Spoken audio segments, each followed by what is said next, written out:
Chapter 14, A Court of Blood and Bindings. In this chapter, M and Creon escalate their relationship by having sex at the orgiastic celebration. This chapter is the culmination of the shame-desire binary. Buckle up, because this chapter summary and analysis is going to be long and hard in more ways than one. First, M receives some dresses from Creon via Fae Delivery Girl. Each of the 4 ball gowns are worth twice Cathra's yearly tribute. The Fae are absurdly wealthy, while the humans who give almost everything via tribute taxes are in poverty. Sounds like trickle-down economics to me. M wonders how rich Prince Creon Hytherion is. M notes how modest the dresses are. Quote, as if he didn't trust me in a dress that showed more than my ankles, M dash. As if he didn't dare to trust himself with the sight of more than my ankles, end quote. Creon, Fae Prince, but also traditional Muslim. She fantasizes that she'll be forced to do more sexual theatrics and decides to modify the dresses to be a little more revealing. You might think that her initiative to alter the dresses shows her active agency, but here is how it is framed. Quote, not that I wanted him to lose control of himself, of course. That would be ridiculous, ... But if he were to get a tiny bit carried away while pretending I was his little human pet, at least it would be better if he got pleasantly carried away. Wouldn't it? End quote. She is basically rape-baiting Creon, hoping that he loses control and forces her into sex. Why? So that she can maintain her purity and goodness by avoiding being the active agent, avoiding enthusiastic consent. She wants to perform her role of feminine passivity by enabling him to perform his role of male aggression and dominance. Unfortunately, if that disgusts you, the depiction of violence as courtship continues throughout the chapter. Continuing the chapter, M also feels slightly more confident about her body now, saying that she didn't have hips before, but she has more now that she is getting 3 large meals a day, a reference to her earlier abuse where her parents would deprive her of food. M's newfound hips and fuller body are a result of Creon feeding her, in contrast to her parents' abuse. He is the superior patriarch and provider. Creon flirts by threatening to kill anyone who looks at M. Quote, might have to kill a few people for looking at you the wrong way tonight. I snorted a laugh. Is that a compliment? Nobody risks my wrath for anyone looking less than gorgeous, end quote. His violent protectiveness is cast as attractive, but from a feminist perspective, it replays the trope that women's safety and worth are guaranteed only by male dominance. Remember when Creon fought off Ophion for making rapey comments? Or when she has to sit on his lap during Mother's lunch interrogation? Or when they're caught in the labyrinth by a guard and Creon forces a kiss on her before throwing knives at the guard to shoo him away? All of these are instances where Creon's violence and dominance seem to enable Emmeline's sexuality, but actually confine her within his control. They flirt some more, and Creon taunts M to take the sexual initiative with him at the celebration tonight. Creon's line, I'm not doing anything to you that you're not doing to me. You show me your limits. Again that smile, or the lack of them, end quote. It seems to be a game that relies on Emmeline's consent, but it is completely undermined. The rules are his. He defines the game. Creon is a centuries-old Fae Prince, wealthy, violent, and in control of her environment. Emmeline is a human with little real power.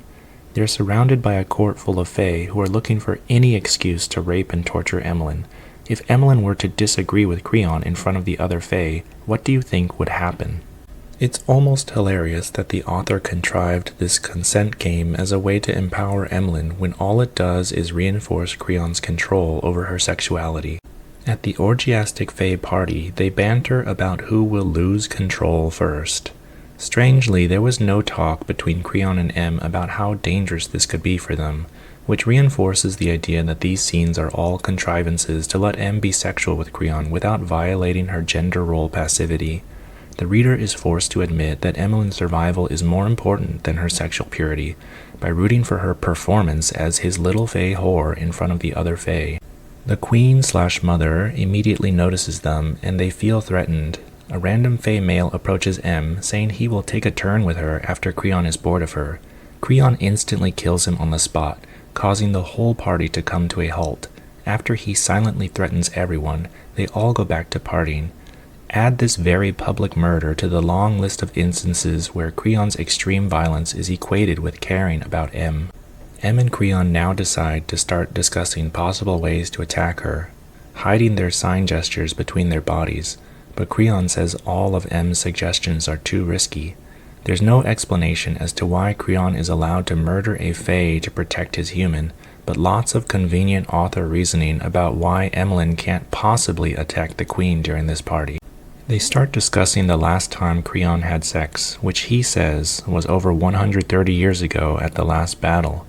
They mirror each other's movements, with M. Sundari grabbing Creon and Creon caressing her back in the same spots. Whichever body parts she touches, he touches on her. But when M tries to probe deeper about how Creon could find her so fascinating when he could have his pick of women, he escalates the game, bending the rules, asserting his dominance. Quote, "A mistake. I could read it in the dangerous gleam in his eyes as he slowly, suggestively trailed his hand around my waist, M-, imitating the way I'd wrapped my arm around his torso a moment ago. But I surely hadn't held him like this," end quote. M gets a big reaction out of Creon by touching his wings to win the touch mirror game. They completely forget about any attempts to assassinate Mother and full-on start petting each other in public. We get to hear about the bulge of Creon's erection against M's stomach, and Creon grabbing her chest and thumb-circling certain parts of it. They keep escalating and get one step away from having sex in the room with Mother watching. Creon takes her to a side room where 3 other fae are doing similar adult things and then starts fingering M, even though she wants to go back to the privacy of his pavilion. He edges her, making her beg for more, and she is forced to sacrifice her dignity for a chance at release. M, will we just be proving points for the rest of the night? Creon, only 1 point. M, that I'm a little fae whore after all? Creon, that you should want more. M, I want you. I want you so much I could die from it. And I can't stop wanting you, end quote. Emmeline says that right before Creon penetrates her. And this scene is intended to be a big turning point in consent. It's supposed to prove that Emmeline is giving enthusiastic consent. Emmeline is the one who escalates. She claws at his trousers, pulls him closer, and initiates direct physical contact. Her verbal cues are affirmative and explicit. Quote, I want you, I can't stop wanting you, I'm thinking about effing you, end quote. She even frames her desire as overwhelming, unstoppable, not coerced but self-driven. But she also says, quote, that I'm a little fae whore after all? She had been right, the girl in the stables. I was going to squander every last bit of my morals for a taste of him, and I didn't even care, end quote. So her desire is still coded as transgression, immoral. When she says, quote, I can't stop wanting you, and my voice broke, I try to stop, and then I find myself thinking about kissing you again, find myself thinking about effing you, as if I hadn't been told to stay away from you all my life, end quote. It's coded like a harmful addiction or compulsion, not deliberate consent. Meanwhile, Creon holds the upper hand, watching silently. Quote, he watched me, taut as a bowstring, about to be released, end quote. The scene keeps escalating, and Creon penetrates her while they continue their banter about her being good and innocent, and Creon being bad and monstrous. Throughout the book, Creon repeats this line several times. Quote, does it make me innocent, wanting you, end quote? And Emmeline will often respond with, quote, I wanted him, monster or not, I wanted him, end quote. Many reviewers picked up on these lines. It seems like a weird exchange they keep having about Creon asking if she can purify him, as opposed to her asking if he can corrupt her. It's a classic patriarchal trope. The fallen man doesn't heal himself, but instead seeks salvation through the love of a good woman.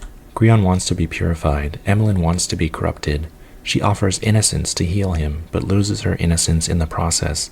It dramatizes a fantasy where female sexuality is only legitimate if it is self-sacrificial. It's weird and problematic because he can't just want sex or love, he must frame it as her redeeming him. She can't just want sex or love, she must frame it as him corrupting her. Ultimately, this keeps them both trapped in shame. His in self-hatred, hers in sexual repression. It's no coincidence that the sexual climax of the book is centered on them being trapped in shame. I feel bad for the author who had to write this chapter as a culmination of empowerment. She probably thought that the consent game empowered Emmeline, and Emmeline explicitly consenting would subvert all the patriarchal BS. But it just reinforces the idea that sex is shameful, which is why the author had to write all these contrivances for Emmeline to begin with. The author thinks she's showing growth. Emmeline finally chooses, speaks the words, touches him first, crosses a boundary that she'd been forbidden to cross, that reads like empowerment in a conventional romance arc. Consent is dressed up as freedom, but actually works as containment. Emmeline's supposed empowerment is really just the moment where she learns to eroticize her own repression. Creon's supposed vulnerability is really just his inability to desire without needing a woman to sanctify him. What's tragic here, and why you should feel bad for the author, is that this is probably the only model she had for writing empowered romance.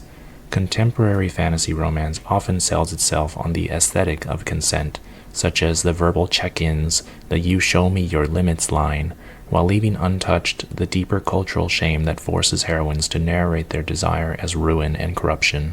The only way Emmeline can arrive at that point is through a labyrinth of denial, shame, and ritualized justification. She has to frame her desire as corruption, as moral failure, as something being done to her instead of something she actively wants. And yet her final yes is not liberation, it's the surrender to shame. The chapter finishes with Creon and Emmeline finishing. Creon leaned over as he plunged into me, teeth scraping my ear. His hard breath brushed my neck, and I imagined for a moment that I heard my name in that meaningless whisper of air. It was that thought that undid me. She's finally able to finish because she imagines Creon said her name. Yeah, totally not desperate for validation at all. Creon also finishes, all over her ruined dress, belly, and legs. The chapter ends with her thinking, "Right now I needed a bath, and I could think of worse company to have it in." It's weird that she's always worried about losing control of her magic, but she doesn't in this scene that is supposed to be emotionally intense. She even thinks, quote, "I blew apart like the stones he had me break, thoughts and moans and sanity shattering in his arms as my release finally tore through me," end quote. Again, her loss of sanity is brought up as an excuse to enjoy sexuality. But she's not concerned with losing control of her magic, even though that is shown to happen multiple times throughout the book when she's emotional. It's more evidence that the dangers in this book are always just contrivances, excuses to give Emmeline opportunities to be romanced by Creon. Which is exactly what you'd expect from a fantasy romance book, but it feels bad to be able to see the strings the author manipulates you with.